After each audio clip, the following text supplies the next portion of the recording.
Bismillahirrahmanirrahim. Assalamu alaikum. Welcome back to Sam's Biology. Dear students, today I'm going to start our next chapter, chapter number 6, that is Kingdom Prokaryote. Kingdom Prokaryote के दो नाम हैं, एक है Monera. अगर आपको chapter number 5 के lectures याद हैं या आपने वो पढ़ रखा है तो ज़रा रिकॉल करें। वहाँ पर आपने पढ़ा था कि किंगडम मोनेरा किसने पेश किया था? रॉबर्ट वाइटेकर ने। लेकिन उसके अंदर जो अमेंडमेंट की थी वो श्वार्ट्ज एंड मर्गुलस ने जो है ना वो करने के बाद इसको प्रोकैरियोटी का नाम दिया। अगर हम इस टर्म को देखते हैं तो इसके अंदर प्रोकैरियोटी इट्स मीन के प्रोकैरियोट्स आते हैं। प्रो मीन आपके पास क्या है? That is pro mean before, पहले, कैरियोटी मीन न्यूक्लियस। तो इसका मतलब है कि ऐसे ऑर्गेनिज्म जिनके अंदर न्यूक्लियस मौजूद नहीं है, न्यूक्लियस बनने से पहले जो लिविंग ऑर्गेनिज्म है उनको हम क्या बोलते हैं? प्रोकैरियोट्स। आपको पता है कि जिस तरह से एवोल्यूशन होती है, सिंपल से कम्प्लेक्स ऑर्गेनिज्म बनते हैं। मिसाल के तौर पर आप कहते हैं the gradual change in the living organism with the passage of time. वक्त के साथ साथ जो उनके अंदर एवोल्यूशन होती है, जो तब्दीलियाँ आती हैं, इर्तिका होता है, वो बेसिकली आपके पास एवोल्यूशन कहलाती है। यहाँ पर इन्होंने ऐसे ऑर्गेनिज्म को एक न्यू किंगडम में इंट्रोड्यूस करवाया जिनके पास क्या नहीं था? न्यूक्लियस और डबल मेम्ब्रेन बॉन्डेड ऑर्गेनेल्स नहीं थी। और इसकी बेहतरीन एग्जांपल क्या है? बैक्टीरिया। अगर आप बैक्टीरिया का स्ट्रक्चर देखते हैं, इंशाल्लाह हमारे नेक्स्ट लेक्चर में हम इनको पढ़ेंगे, तो ये इंतहाई सिंपल है। यहाँ पर किसी किस्म की हमें ना तो न्यूक्लियस देखने को मिलते हैं, ना एंडोप्लाज्मिक रेटिकुलम, ना गोल्गी एपरेटस, कुछ भी हमें इस तरह की देखने को चीज़ें नहीं मिलती। सिंपल हमें एक क्रोमोसोम लाइक स्ट्रक्चर जो है वो देखने को मिलता है, जो कि ट्रू क्रोमोसोम नहीं होता। इसी तरह से उसके अंदर साइटोप्लाज्म है, राइबोसोम्स है और एक सेल मेम्ब्रेन मौजूद होती है। सो सिंपल लाइफ है। तो सिंपल से कम्प्लेक्स की तरफ क्या कहलाती है? एवोल्यूशन। तो इन्होंने अब हमारी जब हम बायोडाइवर्सिटी की बात करते हैं तो हम स्टार्ट पहले वायरसेस से करते हैं, फिर बैक्टीरिया, देन उसके बाद हम प्रोक्टिस्ट के बाद फिर प्लांटी और फिर एनिमेलिया। हमारी बुक में तरतीब भी इसी तरह से दी हुई है। तो ये with the passage of time क्या हुई है? एवोल्यूशन हुई है। तो उसी तरह से चैप्टर्स को भी रखा गया है कि आप पहले सिंपल लाइफ को पढ़ें और फिर किसको पढ़ें? कम्प्लेक्स लाइफ को। जब ये सारा काम हो रहा था तो साइंटिस्ट ने इनको 2 मेन कैटेगरीज के अंदर डिवाइड किया। एक आपके पास थे eubacteria, it's mean these are true bacteria. ये जो आपके पास आजकल के मॉडर्न बैक्टीरिया हैं ना, ठीक है, ये सारे इसके अंदर रखे गए हैं। और जो आपके पास आर्कियो बैक्टीरिया है, आर्किया का मतलब ही क्या होता है? एंशियंट, इट्स मीन पुराना। जो आप पढ़ते हैं कि जब लाइफ स्टार्ट हुई तो ये जो थे हाइड्रोथर्मल वेंट के अंदर मौजूद थे, ये वाले बैक्टीरिया, इन्हीं से लाइफ ओरिजिनेट हुई है। सो इट्स मीन आप कहते हैं कि archaebacteria are the ancestor of eubacteria, और we can say archaebacteria are the ancestor of life. यानी कि लाइफ की शुरुआत ही कहाँ से हो रही है? आर्कियो बैक्टीरिया से। तो इनको मेन 2 कैटेगरीज में जो है वो डिवाइड करके रख दिया गया। उसके बाद है इनकी डिस्कवरी एंड हिस्ट्री के ऊपर हम बात करते हैं। तो हमारे पास मेन जो हैं वो 3 साइंटिस्ट हैं, उनके नाम आते हैं। सबसे पहले हैं एंटोनी वैन लेवनहुक, उसके बाद Lewis pasture and Robert Coke. Robert Koch भी इनको बोला जाता है, रॉबर्ट कोच भी कहा जाता है, रॉबर्ट कॉक भी बोला जाता है। तो ये डिफरेंट प्रोनाउंसिएशन है, अमेरिकन, ऑस्ट्रेलियन एंड यूके जो है उसके एक्सेंट में। नेक्स्ट जो है इसकी जो डिस्कवरी है वो बड़ी अहम है, क्योंकि वो समझनी आपके लिए ज़रूरी है।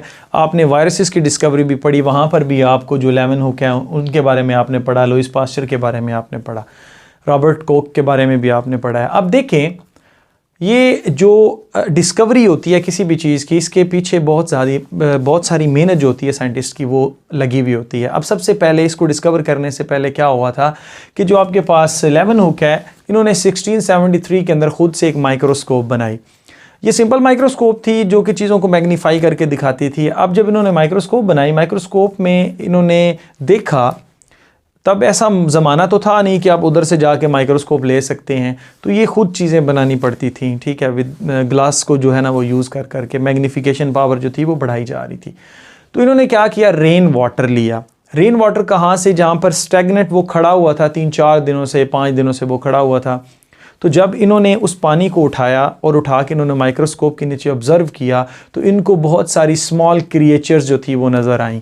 और इनको जो नज़र आया, क्योंकि मैंने खुद भी ये चीज़ देखी है, करके देखे, तो मुझे तो अमीबा नज़र आया था, बिल्कुल सही नज़र आया था। यूग्लिना भी देखने को मिला था, अगर कि वो पानी जो है वो जोहड़ का हो, छप्पड़ के हो जिसको आप बोलते हैं, जहाँ पर ऊपर ग्रीन जो है ना वो आपको लगे कि ये ग्रीन वाटर हो चुका, उसके अंदर आपको यूग्लिना भी देखने को मिल जाती है। इस तरह से प्रोटोजोन्स देखने को मिलते हैं और बहुत सारे बैक्टीरिया भी जो हैं वो देखने को मिले इसको। तो इसने इनको नाम दे दिया एनिमल्क्यूल्स का। एनिमलक्यूल्स, इसने कहा कि कुछ ऐसे मॉलिक्यूल्स हैं जो कि एनिमल्स की तरह बिहेव करते हैं, ठीक है।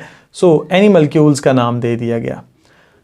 ये आपके पास कौन से वाले थे? These were the protozoans and some bacteria. उसके बाद इन्होंने जो है यही एनिमलक्यूल्स या प्रोटोजोन्स जो थे वो ह्यूमंस के स्लाइवा से भी, इसी तरह से ब्लड के अंदर, ब्लड जो था उसका फ्लूइड जो था उसमें से भी देखा। अगर कोई किसी बंदे को कोई बीमारी थी तो उसमें जब इन्होंने उसका ब्लड देखा तो उसमें भी इनको वो स्मॉल क्रिएचर्स जो थी वो नज़र आई। और साथ ही साथ इन्होंने विनीगर यानी कि सिरके में से भी इस तरह के एनिमलक्यूल्स को देखा, यानी कि प्रोटोजोन्स एंड सम बैक्टीरियाज को देखा। उसके बाद लोइस पास्चर की बात आती है। लोइस पास्चर ने पास्चराइजेशन का प्रोसेस जो था वो इंट्रोड्यूस करवाया था। इसमें क्या है, इन्होंने कहा कि बहुत सारी जो आपके पास फूड होती है उसके अंदर लिविंग ऑर्गेनिज्म यानी कि एनिमलक्यूल्स जो इन्होंने ये नाम दिया था वो मौजूद होते हैं और जो कि उस चीज़ को डिस्ट्रॉय कर देते हैं। एग्जाम्पल ले लेते हैं मिल्क की। जब आप कच्चा दूध होता है अनबॉयल्ड जिसको आप बोलते हैं, वो आपके पास हो तो वो बहुत थोड़ा सा टाइम निकालता है, 2 से 3 घंटे। अगर दर्जा हरारत ज़्यादा है, टेम्परेचर ज़्यादा, तो वो जल्दी ख़राब हो जाएगा। लेकिन आजकल ठंड है तो आजकल वो कुछ थोड़ा सा टाइम रुक जाता है, मतलब ठहर जाता है ख़राब होने से। उसके अंदर बेसिकली क्या होती है, फर्मेंटेशन का प्रोसेस स्टार्ट हो जाता है। तो ये जब बैक्टीरिया फर्मेंटेशन स्टार्ट करते हैं दूध ख़राब हो जाता है। तो सिंपली इन्होंने क्या कहा कि आप उस मिल्क को बॉयल कर लें, तो बॉयलिंग के बाद वो बैक्टीरियाज जो उस मिल्क के अंदर मौजूद हैं वो डिस्ट्रॉय हो जाएंगे, उनकी डेथ हो जाएगी। उसके बाद ये जो दूध है तब तक ख़राब नहीं हो सकता जब तक ऊपर से कोई बैक्टीरिया नए आ नहीं जाते। और आपको पता है बैक्टीरियाज एवरीवेयर, बैक्टीरिया हर जगह पर प्रेजेंट होते हैं, तो इस वजह से वो आ ही जाते हैं किसी न किसी तरीके से। उसके बाद हमारे पास इन्होंने मेडिसिन्स के अंदर भी अपना बहुत अहम रोल प्ले किया, वैक्सीनेशन के अंदर रोल प्ले किया। इन्होंने बहुत सारी जो डिजीज़ थी उसके अगेंस्ट जो है वैक्सीनेशन का प्रोसेस स्टार्ट कर दिया। उसमें एग्जांपल आपके पास एंथ्राक्स आ जाती है, रेबीज़ आ जाती है एंड फाउल कॉलरा आ जाता है। तो लोइस पास्चर ने इसकी डिस्कवरी में and as well as medicines के अंदर भी बहुत ज़्यादा इंपॉर्टेंट रोल प्ले किया। उसके बाद आता है रॉबर्ट कॉक। रॉबर्ट कॉक जो है इसने जर्म थ्योरी ऑफ डिजीज़ जो थी वो पेश की थी। अब देखिए इसकी मैं ऑब्जर्वेशन पे दाद देता हूँ इनको। जब आप इसको डिटेल में पढ़ते हैं तो आप कहते हैं कि इस बंदे ने कितना काम किया था। मुख्तलिफ लोगों के पास जाना जिनको डिज़ीज़ होती थी, उनको उनका ब्लड लेना, सैंपल उसमें से अगर कुछ छाले वगैरह बने हुए तो उसमें से सैंपल लेना, फिर उसकी स्टडी करना। इसमें इनको भी हो सकता था और मे भी हुआ हो, तो ये इनकी बहुत बड़ी कंट्रीब्यूशन होती है। इस एवनी नाम ज़िंदा रहते हैं। जब कोई बंदा काम करता है ना तो उसका नाम हमेशा ज़िंदा रहता है। तो ये साइंटिस्ट ऐसे हैं जिनका नाम हमेशा आप पढ़ते जाएंगे। तो जर्म थ्योरी ऑफ डिजीज़ इन्होंने इंट्रोड्यूस करवाई। ये जर्म थ्योरी ऑफ जो डिजीज़ है ये क्या है, इसके बारे में मैं आपको बाद में बताऊंगा। पहले इन्होंने जो कंट्रीब्यूशन की वो भी थोड़ी सी बता दूं। इन्होंने डिस्कवरी की जी रॉड शेप बैक्टीरिया की, साथ ही साथ इन्होंने डिस्कवर किया टीबी, ट्यूबरक्लोसिस के बैक्टीरिया को और कॉलरा के बैक्टीरिया, इनके जो काजल एजेंट हैं यानी कि हैज़ा जिसकी वजह से होता है, उसका इन्होंने बाकायदा तौर पर बैक्टीरिया जो उसको आइसोलेट कर लिया था, उसको डिस्कवर कर लिया था। और जब कोई चीज़ डिस्कवर हो जाती है उसके बाद उसका इलाज जो है वो होना शुरू हो जाता है। इट्स मीन कि आपको पता चल जाता है कि बेसिकली प्रॉब्लम कहाँ पर है, इसका काजल एजेंट क्या, तो आप उसके अगेंस्ट जो है वो इलाज शुरू कर देते हैं। तो अब आप यहाँ पर देखें, जब मैं छोटा था ना, आपको तो शायद पता ना हो, जो स्टूडेंट्स हैं स्पेशली, टीचर्स को तो पता होगा। जब मैं छोटा था तो टीवी पर ऐड आता होता था, टीबी एक लाइलाज मर्ज़ है।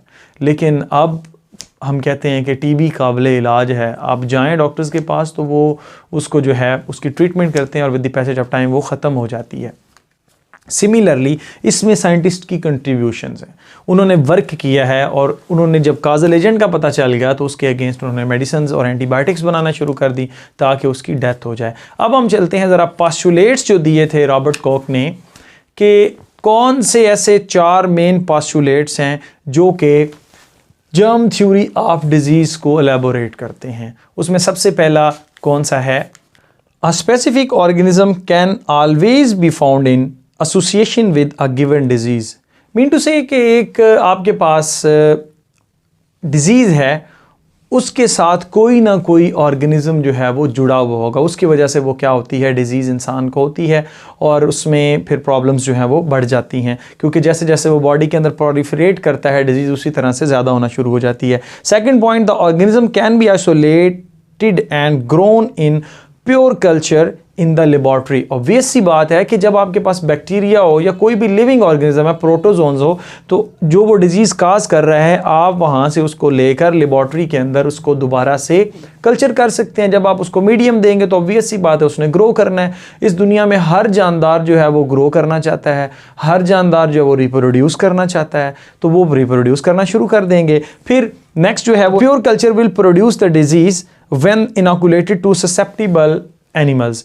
जब आप उस प्योर कल्चर में से वो थोड़ा सा जो काजल एजेंट था जो ग्रो कर चुका था, आप उसका थोड़ा सा सैंपल लें, किसी ससेप्टिबल एनिमल को लगा दें तो फ़ौरन से उसके अंदर वो डिजीज़ काज हो जाएगी, क्योंकि वो जो लेबॉर्ट्री के अंदर या पेट्री डिश के अंदर पड़ा हुआ वो तो लिविंग है, उसने तो डिजीज़ काज करनी ही करनी है। उसके बाद नेक्स्ट और लास्ट है हमारे पास, वो कौन सा है, that is it is possible to recover the organism in the pure culture from experimentally infected animals.